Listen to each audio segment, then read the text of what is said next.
嗰陣咧，成日有得食就覺得唔馨香，一到食柴魚花生粥咧，我就耍手擰頭噶啦，食好少嘅。但係咧，慢慢到依家越嚟越少啦。又恨食喎，人就係咁得意嘅咧，佢竟然變咗係荔灣區管理喎，真係搞笑。呢個咧我都係啱啱先嚟到先知嘅啫。隸屬於荔灣區啊，不過我嗰陣係92年、93年嗰個年代，紫色嘅歲年。咁啊，既然咁啱嚟到江口子咁啊，入去求下身體平安啊，咁啦，係嘛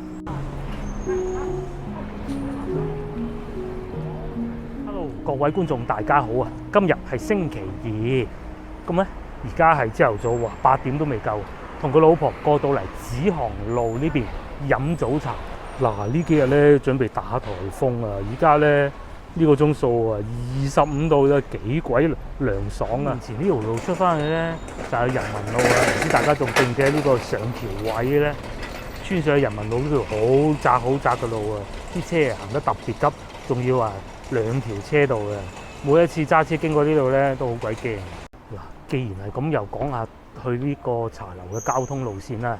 其實就好簡單嘅啫，我哋咧只要喺西門口地鐵站出嚟啊，咁然之後喺捷登都會嗰個口上嚟，往紫航路方向，沿住紫航路一路行，咁就係㗎啦。行到差唔多到官祿路啊，就到大概係10分鐘以內就可以到得到㗎啦。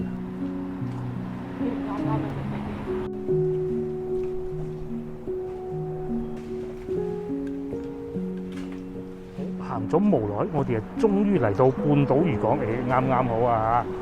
一樓功夫茶6蚊，大壺茶4蚊，我哋係4蚊啦。我11點埋單啊，7點8折啦，經濟實惠。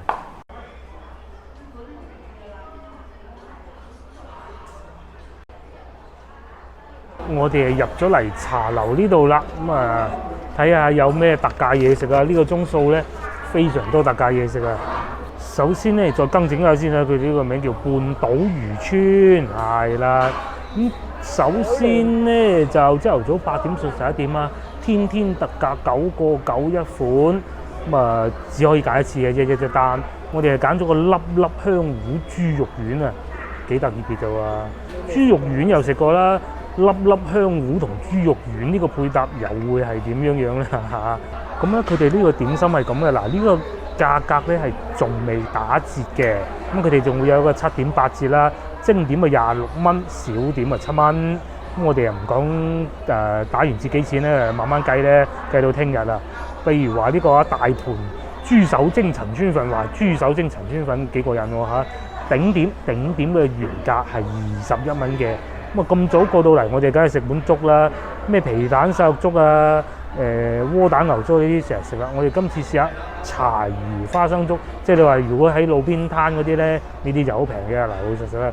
不過茶樓有服務，咁又另當別論啦。特點18蚊，咁仲有呢度有啲拼嘅喎。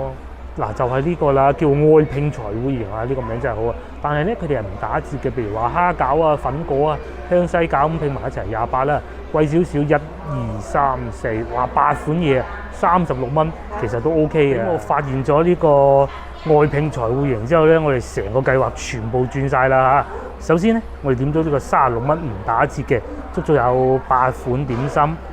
咁再嚟，啱先我哋咪揀咗個粒粒香芋豬肉丸嘅。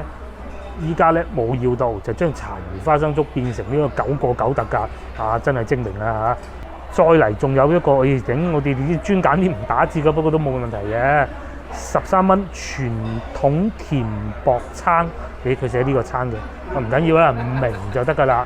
嗱，譬如話有我比較喜歡嘅西關瀨粉啦，大點16蚊，鮮烤雲吞麵啦，頂點21蚊。雲吞麵都幾貴啊，老實實啦。其實呢個我都中意啊，炒米粉啊，尤其係客家炒米粉，即係好似河源嗰邊嗰啲咧，佢啲米粉特別幼啊，我好中意啊，21蚊。咁仲有手工餃啦、牛腩麵啦，各種都係有嘅。再嚟蝦餃皇超點23蚊原價，富貴三絲炒麵頂點好似係16嘅，我都唔係好鬼記得啦。仲有全部呢4大天王都係超點啦嚇。蒸排骨啊、鳳爪啊，各種都係。呢個蒜蓉粉絲蒸元貝，咁當然呢個時間肯定冇嘅。38蚊半打呢個唔抵啊，因為你睇唔到個 size 咧，其實講唔到話抵唔抵嘅。譬如話清蒸鱸魚咧38蚊條，魷魚筒48蚊隻，呢啲都唔抵啊！隻雞最抵啊，喺邊咧？嗱，就係呢個啦嚇，特價29蚊隻，18蚊半隻，係咪好得人驚啊？冰鮮都係咁話嗱，我未食過，我唔知人哋係咪冰鮮嚇。先唔好講呢一樣先，我意思係你就算係啊。18蚊半隻喎，係嘛？你去嗰啲快餐店食唔食到啊？肯定食唔到。仲有啊，俾個大嘅餸啦，爆炒鵝啊，78蚊一大份。又或者和味豬手啊，33蚊隻。睇嚟呢度都係附近一個比較唔錯嘅街坊食堂。啱啱我哋就走咗去落單咧，部長姐姐就話：哎呀，冇薄撐啊，唔好意思啊，咁我哋就換咗餃子啦。因為點解我哋揀薄撐咧？諗住個現場製啊嘛，呢啲冇理由攞貨噶嘛，係嘛？我試下啲唔係攞貨嘅，哦冇，咁啊餃子啦，餃子都好嘅，冇所謂，都冇所謂嘅。餃子都倒晒落去，一刀過，揼晒落去。最先送上嚟嘅咧就係茶魚花生粥，第一味就食粥，咁咪啱咯。又有配呢啲脆脆嘅喎。睇下先，哦炸春卷皮，不過咧掟咗落去就會變腍嘅啦，唔係好理佢嘅。我細個啊成日食茶魚花生粥嘅，以前小學嗰陣啊，廚房啊嗰個課間餐啊係會做茶魚花生粥，經常會做嘅。係啊，80年代嗱你睇下茶魚啊，就係咁樣要慢慢搣碎佢啊。嗰陣咧成日有得食就覺得唔馨香，一到食茶魚花生粥咧我就耍手擰頭㗎啦，食好少嘅。但係咧慢慢到依家越嚟越少啦。又恨食喎，人就係咁得意㗎啦。個份量還 OK 啦，老實啦。我哋兩個人呢種細碗嘅話，大概一人一碗到啦，多啲咁多啦。好香茶魚味係嘛？佢仲撕到好瘦，好幼細。係以前咧小學食課間餐咧，因為廚房嗰個阿叔咧，佢唔係淨係煮呢一煲㗎嘛，佢邊有撕得咁碎嘅？所以可能真係因為咁，我唔中意食茶魚咧。你哋有冇幫手整啊？梗冇咧，你唔使幫手整嘅。我哋放學嗰時咁啊幫個校長又係做埋煮嘅，幫個校長喺度。咁嘅咩？係啊，校長做埋煮粥㗎，幫佢喺度揼嗰啲茶魚。揼茶魚。所以我哋今日就嚟緬懷下茶魚花生粥，不過好熱，等等先。飲啖茶，終於可以試下呢個攤凍咗啦，睇下同細個嗰啲味有冇咩唔同先。喂，好似鮮啲喎，仲要呢個咪我買，我仲以為佢放咗嗰啲淮山添，其實唔係，呢個係嗰啲春卷皮嚟嘅啫嚇。佢啲花生咧就夠腍身嘅，不過咧就唔夠我細個喺小學食到嗰啲咁腍，因為可能佢浸得耐啩，各種做法唔同啦嚇。咁啊，但係都唔會好硬啦。但係咧茶魚咧我啊覺得咧真係好食過。細個讀小學食到嗰種啊，夠香啊係，可能因為嗰時咧日日食就唔覺得唔矜貴啦嚇。依家幾多年未食過我都唔記得，真係有10年8年。而家食翻覺得哇好過癮，我又畢咗啲茶魚花生粥嗱咁樣嘅，我擺咗喺度先。等陣咧，我想攞呢個茶魚花生粥配煎餃食，咁樣最好，因為我細個嗰陣咧成日都係咁食嘅。煎餃咧嗰陣就少啲，都係餃子嘅啫嚇。不過嗰陣有餃子食都幾矜貴嘅嚇。1980幾嗰陣啦嚇，90餃子又送埋嚟，話足足有4隻咁多喎。佢係呢種咧大餃子嚟嘅，即係我成日講嘅廣州餃子啦嚇，就唔係北方嘅。北方咧可能一半都冇咁啊，大家其實食法唔同嘅。等我點啲唔點辣椒醬試試先。嗱，我啊中意咁食嘅，好奇怪嘅。等落少粥，因為以前喺讀書嗰陣啊，你冇咁多嘢搞啊嘛，冇咁多餐具啊嘛，你只能就係咁樣浸落啲粥度咁啊，如果再點辣椒醬咧，其實成個味就唔同晒。而且細個嗰陣邊度可能會有辣椒醬啊。餃子裏邊色水又幾好喎，我就中意多韭菜多肉嘅。如果再多翻啲韭菜更好啊。嗱，大家睇下佢個底啊還 OK 喎，唔算話好多油嘅。煎得咧就唔算太燶咯，可能老人家比較多啦，呢啲要蒸熟好。蒸熟再煎，咁梗係啦。半煎炸嗰種咧，生煎好難熟嘅入邊。咁然之後咧，夾住個餃子一路食粥，巨型餃子。跟住咧咬啖餃子，勁啊！呢個我都冇辦法慢慢分得到啦。而且呢個咧係餸嘅喎，呢個係唔喺8樣裏邊嘅喎。係咯。蝦餃啦，仲多咗嘢。1、2、3、4、5、6、7、8，呢個係第9嘅嚇，呢個係餸嘅。勁啊勁啊勁啊！我淨係睇個樣都已經覺得靚。佢嗰啲色水配得好靚。試邊嚿啊？你中意食咩食咩？我試呢嚿先。呢個啊，黐住咗添。呢個乾蒸，依啲咧一凍咗唔好食。冇錯啦，呢啲凍咗就唔好食嘅。咁我先試下個乾蒸先啦。下邊有個嘢墊住嘅，裏邊成嚿肉啊，係嘛？嗱，裏邊呢個 OK 啊，打得夠碎啊，搭得夠時候啊，搭過你先有咁嘅質感嘅，係咪？食得出係有肥豬肉嘅味嘅，但係佢就唔會話成粒咁樣俾你睇見啦嚇。正所謂莫俾人知咁咩啊？咩莫俾人見，我唔記得咗咧。我記起啦，叫寧俾人知就莫俾人見。再嚟呢個就係啱先我哋食唔到嗰個肉丸啊，係嘛？啱先我哋想點呢個，我試下佢啊。而家俾一粒你試咪啱。試一個。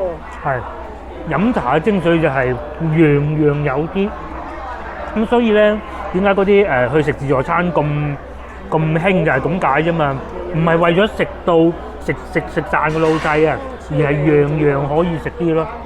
幾好喎！咁呢個佢嗰啲芋頭粒咧係包住喺個面嘅，佢啲芋頭粒咧就唔算話黐得好緊嘅。哎呀嗱，係咪跌咗落嚟㗎啦嘛？哇！嗰啲芋頭粒咧好軟好糯啊，再配埋粒豬肉丸咧又幾過癮喎，啱啱好喎嗰樣事情。佢裏邊係有芫茜嘅，所以咧即使有肉啊都唔會覺得好油膩啊。咁啊馬蹄好似都有，但係唔算太多。不過我啲咧最特別就係有呢個芋頭粒啦。嗱，個老婆啊試下個蝦餃啊，我要佢講下感受先。嗱，有少少黐嘅喎。我夾得差啫。係，佢家姐佢啲筷子工又好鬼渣嘅，好多眼利嘅網友應該都知道啦嚇。尤其上一次我哋去食壽司，佢夾到咧係冇一個夾得到咁滯嘅，佢係幾乎啊，我咧就可以好叻咁慢慢煎起嘅。嗱，既然我冇得食，又俾佢整散咗啦，又睇下裏邊啲餡啊，係嘛？睇下。啲蝦油目測都係切碎咗呢種嘅，暫時見唔到有筍乾，不過我冇揾食咧，我啊唔講咁多啦。有少少呢個係咩啊？呢個係芹菜啦嚇。好啦，你食啦。好，我啊試下牛肉球啦，下邊係有腐竹嘅喎，真嘅喎，係嘛？雖然唔多，我最中意佢啲腐竹啊，我嗰個黐鬼住嘅，唔好理佢啦。試過嘅係大粒嘅，冇好彩啊！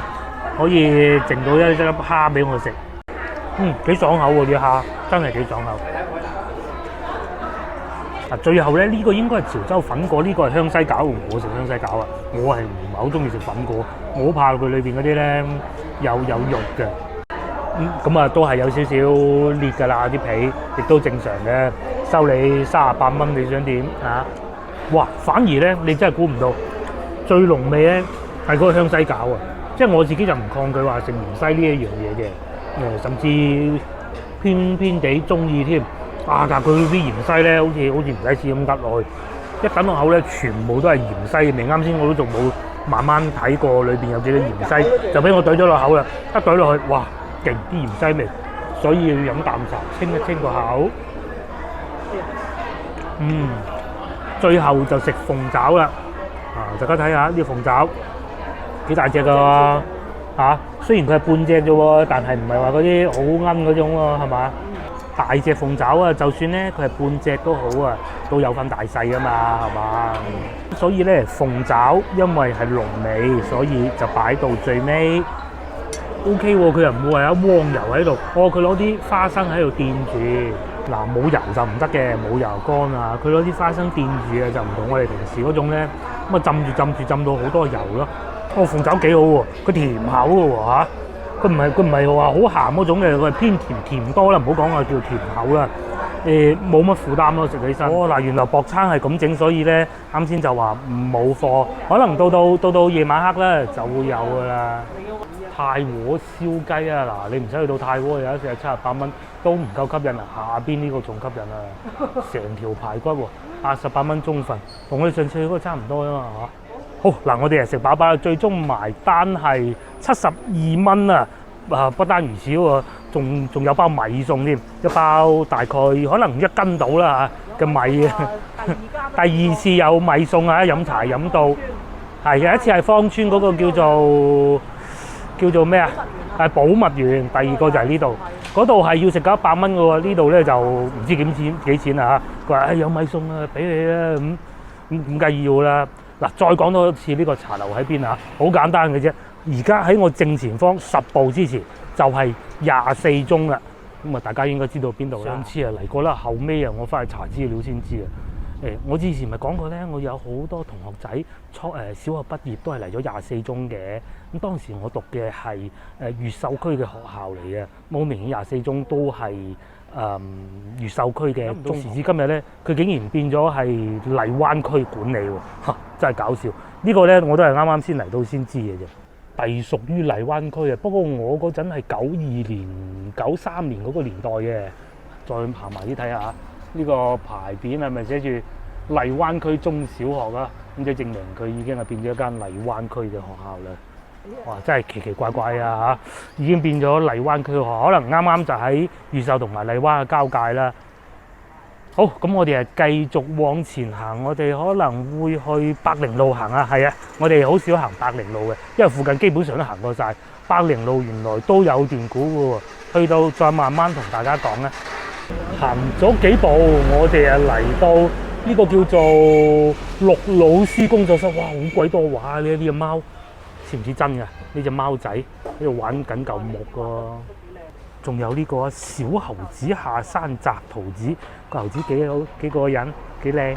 咁我哋又行翻嚟光塔路啦，我哋會由光塔路呢度穿過去百靈路嘅。咁因為差唔多到7月節啦，仲有2日啫，2日就係7月節啦嘛。個天幾藍，不過個天藍同7月節係冇關係嘅，因為咧就嚟打颱風啊！大家睇下個天係咪好藍啊？咁啊，因為差唔多到7月節啦嚇，所以感覺上呢條街好似特別多人。今日都係12嘅啫嘛，農曆。今日農曆12喎，我聽日生日喎。哇，真係神奇啊！我啱啱仲喺度講緊7月節，而家咧又見到一個基督教光孝堂啊！今日天氣靚啊，呢度顯得特別靚。我哋影嗰個十字架咧，後邊嗰啲藍天咁靚咧，藍色衫個叔叔又走過去影啊！好，咁我哋繼續行啦。前邊咧就係廣州大名鼎鼎嘅光孝寺，係呢度附近最多係寺廟。基督教啱先又有啦，係嘛？前邊係佛教啦，再行遠啲係道教啦，好多嘅紫色嘅睡蓮。咁啊，既然咁啱嚟到光孝寺，咁啊入去求下身體平安啊，咁啦，係嘛？嗱，10蚊雞真係唔貴喎，幾鬼靚啊嚇！就攞去敬下佛咧。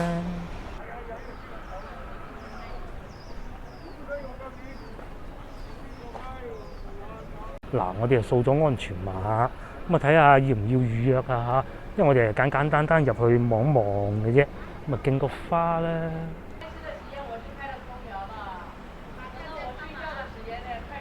嗱，啱先咧我就證實咗啦，只要你有安全碼就可以入去，就唔需要預約嘅。咁啊老婆仲喺度掃緊安全碼咧。哇！呢個勁啊，有隻蜜蜂喺度猛咁嬲住我喎。入去。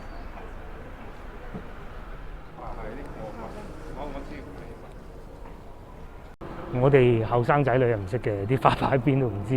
呢個係佛祖啊！咁啊睇下人哋放邊就邊啦。而家寺廟咧推行環保拜祭啊，咁所以咧其實裏邊係唔可以燒香嘅，又或者唔可以帶自己帶嚟嗰種香啦嚇。咁所以咧其實連化寶都係唔得㗎。咁所以喺啱先外邊咧好多鋪頭啊，佢哋就會包攬咗生意，就喺門口幫你化寶咯咁樣。咁啊香嘅話，好似入到嚟可以領3支，不過我哋冇領啊。嗱，前邊咧就光孝禪寺啊，大壇正殿啊。師傅喺裏邊咧就念緊經啦，好多善眾就喺度禮緊佛啦。哇！呢個場景就真係幾啊，真係咁趁翻今日啲天氣咁靚咧，特別好日子啊！咁我哋而家就去敬花，敬完花我哋就再喺附近行去。呢個係鼓樓大殿就唔俾迦南殿。咁我哋兩公婆一人喺兩邊放個花就祈求身體健康啦。咗無耐，我哋就嚟到知用中學。大家以為呢度知用中學，其實唔係，呢個係直惠體校嚟嘅。係啊，知用中學其實唔係咁樣嘅，淨惠體校。即係諗唔到咧，市中心都有咁嘅體校啊！以前咧，我仲踢到波嗰陣啊，咁有班朋友唔知點解叫咗幾條僆仔就喺呢度讀緊書，人哋仲要唔係足球專業嘅咋，即係叫咗班僆仔嚟同我哋踢波啊！因為我哋又年紀大啊，又大肚腩啊，人哋又跑得快啊，唉，根本就係話咁快咧，我哋又翻嚟百靈路喺我正前方咧，就係市一人民醫院啊！咁話說百靈路咧個名係點嚟咧？其實就簡單得多啦，係由百靈巷得嚟㗎。1933年建成馬路。咁百靈路咧唔係好長㗎咋，咁喺呢個方向咧過去就係東風路啦。咁鏡頭嘅左邊咧就係市一人民醫院啦。咁話說啦，百靈路咧喺清代嘅時候叫百靈街啦嚇，因為當時咧有藥王廟啊。但係個藥王廟咧依家就喺省總工會嗰度嘅。咁百靈嘅意思咧就話藥王啊孫思邈佢嗰啲藥咧藥到病除，百事百靈咁解嘅。咁所以怪唔知咧市一人民醫院都起喺呢度啦，係有原因嘅。嗱喺百靈路上邊市一醫院就梗係最出名啦。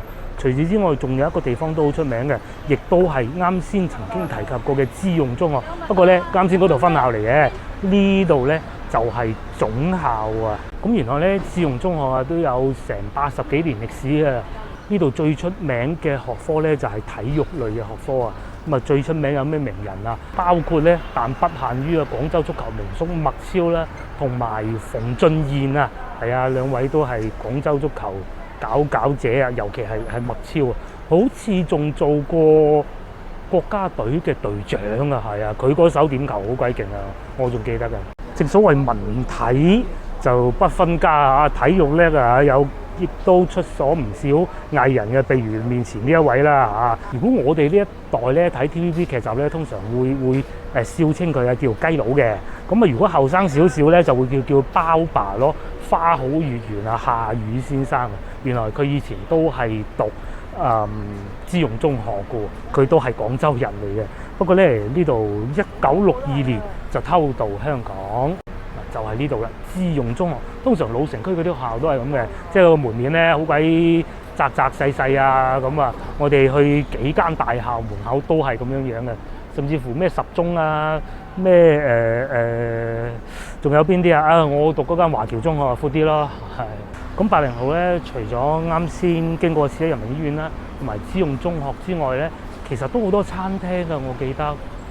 前邊好似仲有個煲仔飯都唔錯，唔知揾唔揾到？應該啱先嗰個食芝麻糊啊，係嘛？唔係，係食咩㗎？有隔離嗰間即係飯綠竹，好似係定綠葉，係啊，嗰間都係好出名嘅。啱先只不過我掛住一路讀資料，我冇影到嘅啫。係啊，嗰間都好出名，好多同學仔專程去嗰度食飯。嗰度係食嗰啲咩炸豬扒飯咁㗎，好似係。係啦，好早就做港式茶餐廳㗎啦。咁啱先咧，我哋咪講到話藥王寺嘅，只可惜佢原來喺省總工會裏邊咁啊封住咗，入唔到去。我嚟到呢個鐘數10點半啦，哇！啲阿姨斬定啲靚雞翻去加餸咯喂。再嚟下對面，都好熱鬧喎！原來大福新街市啊，即係原先嘅大北肉菜市場就喺呢度嘅。下次我可以帶大家過嚟行下。今日就不必啦，因為咧等陣據說話會落雨喎，11點啊，仲有半個鐘，係而家都係時候翻去啦。嗱，好啦，各位觀眾，今日影片都到呢度為止啦，約定大家下集見，拜拜。